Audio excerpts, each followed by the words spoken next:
Welcome to the Agent Entrepreneur Podcast. I'm your host, Lee Stevens, an active real estate agent and team leader in Northern Nevada. And this is a show where we interview guests who are exceeding and crushing it in their game, in their field, killing it in lending, title work, being an agent, running a team, or any other type of business. And the idea is for them to share their secret sauce with us so we can get ahead in our own businesses. I'm here today with Jay Season, and he is going to help get this party started here. So, hello. What's up, man? All right. What's up? Are you ready to do this? Yeah, ready. By the way, this is the first episode, so we're going to kind of get into it a little bit about what I'm about and what the show's about. Yep. All right. So first question for you.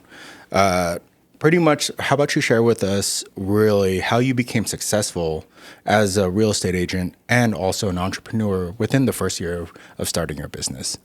So before I even got into real estate, I read Rich Dad, Poor Dad, and that's a book by Robert Kiyosaki where he talks about how to become a real estate investor and how there's a rat race, and it really spoke to me. That really lit the fire for me to get my license. So I started studying for my real estate exam while I was at my current job. I studied past that on my first try, and then I watched YouTube videos online on how to be a successful real estate agent.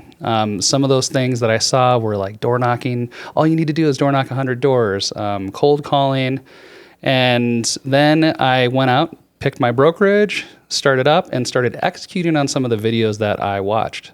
So one of the things that I actually did was I went on Zillow, I looked up all the for sale by owners, and I started calling them all. And before you know it, I actually had 2 high-end listings. The second listing that I got was a $750,000 listing. The third listing I got was $1 million listing. And from there, it was off to the races. I continued to learn from others in the field. I was prospecting so much, I would come across leads that were speaking a different language. They were speaking Spanish. And I saw this guy, Goomer. He had these awesome Louis Vuitton shoes, and he always had this great smile, great energy.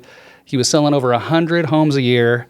I asked him if he had a team, and he's like, no. I asked him if he would mentor me, and he was like, no. So what I did was I generated these leads and I would pass them off to him. And I did this a few times, and then I asked him to take me under his wing. And he did. And he taught me some crazy things. But number one, he taught me to never take my foot off the gas. So he said that as long as I stayed in the business, provided an excellent customer experience, and kept going even when others were not going, that I would continue to exceed and excel. The other thing that I always continued to do was I continued to learn constantly, even to this day.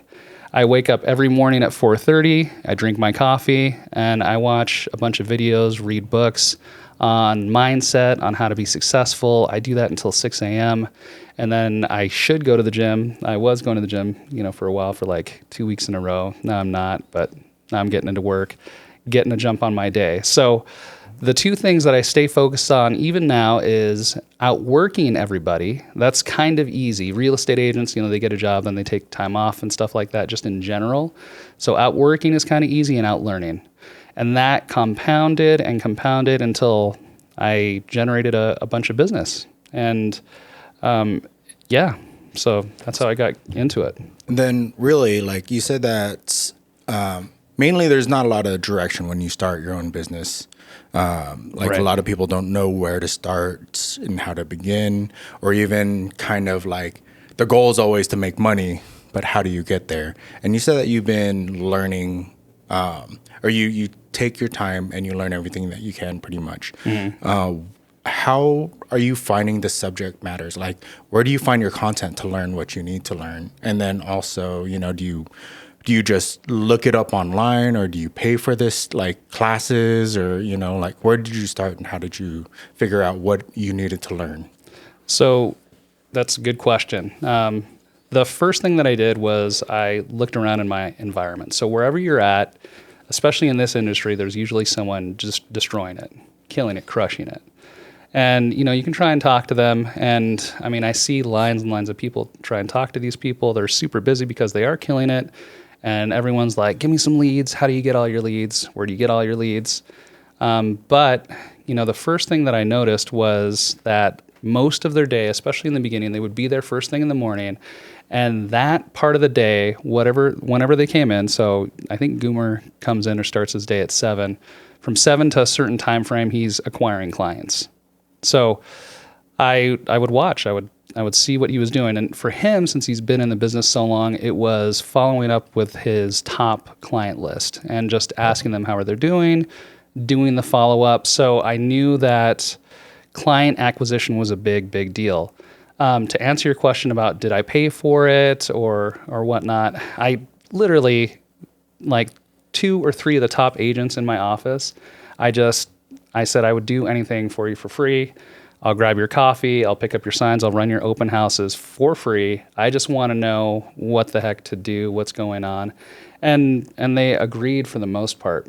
At the same time, I bought a coaching course, so it wasn't an actual coaching program, but it was a course for $500, and it was on how to perfect my cold calling abilities. So it was I think it was called Expired and FISBO, like Excel or something like extreme, and I went through that course, and it taught me how to talk to clients. It gave me some scripts. And everyone freaks out about scripts, but scripts are just like what the heck to say. They're conversation guides. So it taught me how to reach out to these clients, overcome the fear, what to ask them, what I should be doing on the phone, what I should be doing in front of them, how I should get their signatures on these forms, and then how I should execute on my promises to them. And also the biggest thing, the theme that has really carried through my whole career is doing a good job and asking for referrals along the way. Not at the end, not forgetting and then asking them 3 weeks later, asking every time there's a win. So, we get under contract. Do you know anyone else who needs help? We get an offer and they're like, oh, I'm so happy. I'd love to help more people in the same situation. Do you have anyone else? And I know it sounds a little intense just maybe sitting in this podcast, but just getting in the habit of doing that, number one, and providing that customer experience that is like above and beyond, being responsive, executing, it comes easily. Yeah. Okay. Nice. Yeah. So actually, how about we start off a little bit earlier? Before you started the business, Okay. because right now you seem like a very confident person, and I'm pretty sure it's attributed because the fact that you are successful in what you do and because you work so hard to get that success. But really, before you became a real estate agent, what type of experiences or even what did you do beforehand to start gaining the experience that you did have to even come to the point where you're like, I'm done working for other people. I want to do this myself. Man, I had a couple. So I worked for a couple of big companies. One of them was Sprint, and that was a really cool environment, good sales environment. I met some people there, and we started a few side businesses. This was in Fresno. We started a cleaning business for literally like $3,000, and it took off. I think it's still in business. I think it's called Rise and Shine Cleaning.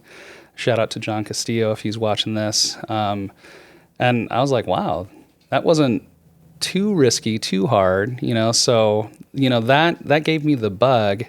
The other thing was when I was selling all this stuff, selling phones, whatever it might be, I met all these amazing entrepreneurs, people who had garage door companies, locksmith companies, all this, and they were just destroying it, going on these crazy trips, paying everything in cash. They seemed more in control over their time.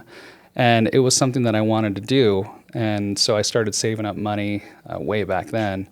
And it took me like 7 years to get the nest egg big enough to where I actually took the leap and started my own business. Was that kind of your plan from the get-go? Or is that something that you kind of saw yourself as working these older jobs or these, the jobs before?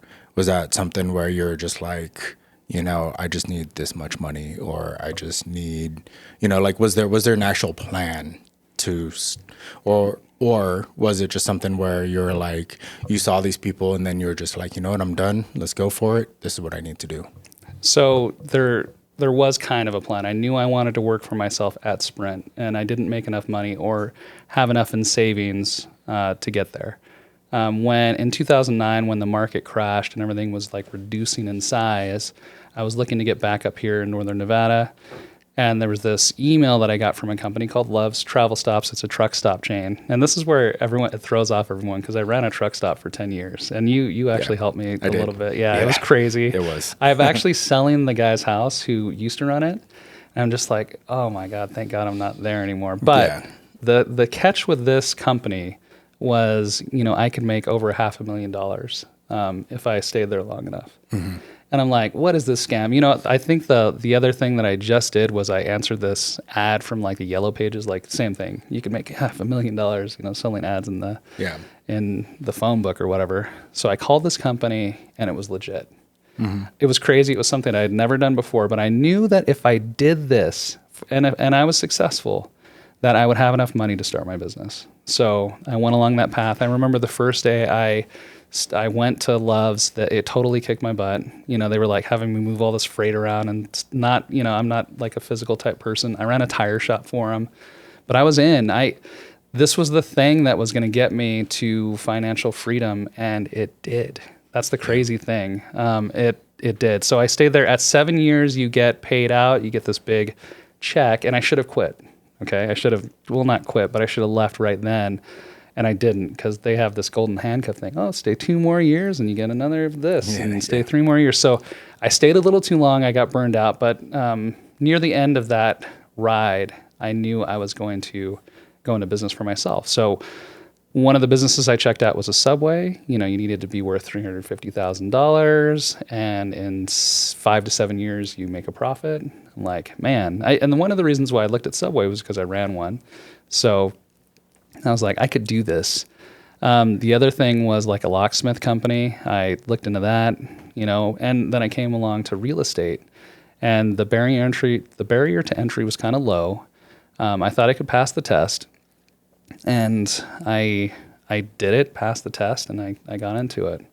Nice. There were some challenges though, along the way, you bet. So it was either Subway or a real estate agent. Yeah, right. Yeah. That's a perfect point. I think the real estate agent was the better choice, especially because, like you were saying, you had to put up already $350,000, and then after that, like, you'd have to wait about 7 more years until you actually saw a profit for yourself, right?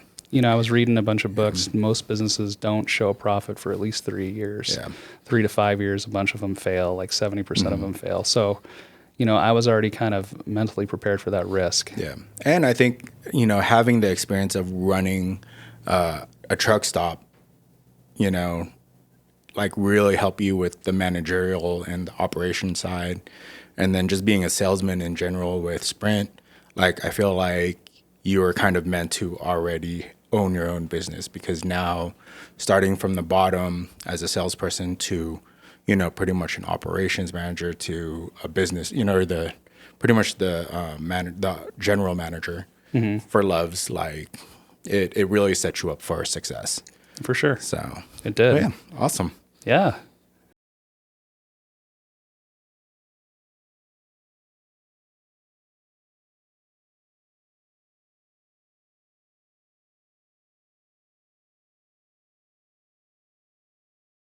Pushing you to kind of the brink of, it's either like 100% go or just quit?